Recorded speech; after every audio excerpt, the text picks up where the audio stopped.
The article highlights the memories of residents from the village of Zorya about the Holodomor of 1932 to 1933, a criminal famine orchestrated by the Soviet regime to suppress Ukrainians and force collectivization.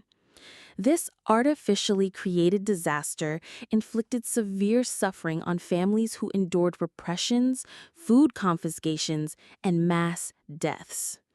Testimonies from local residents, collected by teachers, students, and cultural workers, document the personal stories of those who were affected by this genocide. An additional fact that emphasizes the artificial nature of the famine is that Ukrainians trying to escape starvation fled to territories in Russia where there was no famine.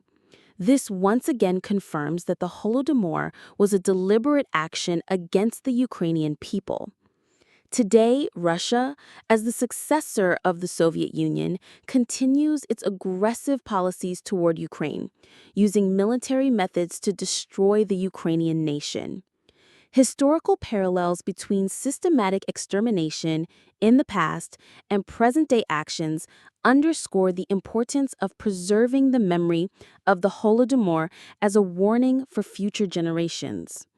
This memory is critically important for understanding historical truth and resisting aggression, so that such tragedies never happen again. History repeats itself. We will never forgive.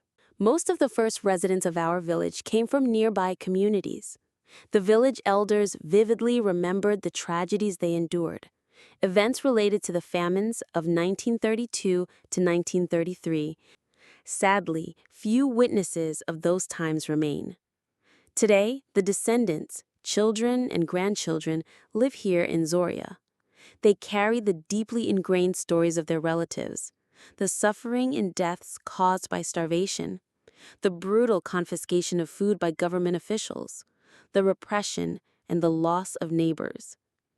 The Dnipropetrovsk region was among the hardest hit territories, as it was rich in grain and played a crucial role in Ukraine's agricultural sector. Thousands of people perished due to the Holodomor, though exact numbers are still the subject of ongoing research. Even the elders of our village can no longer recall the earliest settlers who founded the community.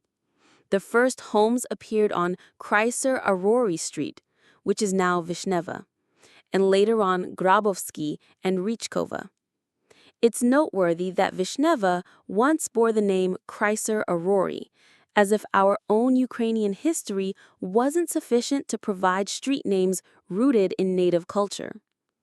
After World War II, the village began to populate rapidly. It's worth mentioning that Zorya itself was not on the front lines.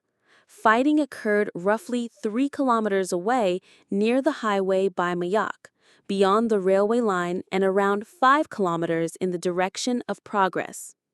The village became a shelter for those returning from evacuation, those who had lost their homes or who sought a peaceful new beginning. Eyewitness accounts of the Holodomors of 1932 to 1937 and 1947 to 1947 in Ukraine are deeply moving and tragic stories that reveal the scale of the artificial famines organized by the Stalinist regime to break the Ukrainian people. Just as the Soviet authorities found ways to subjugate Ukrainians, today their successors from Russia attempt to destroy our resilient, independent Ukrainian nation.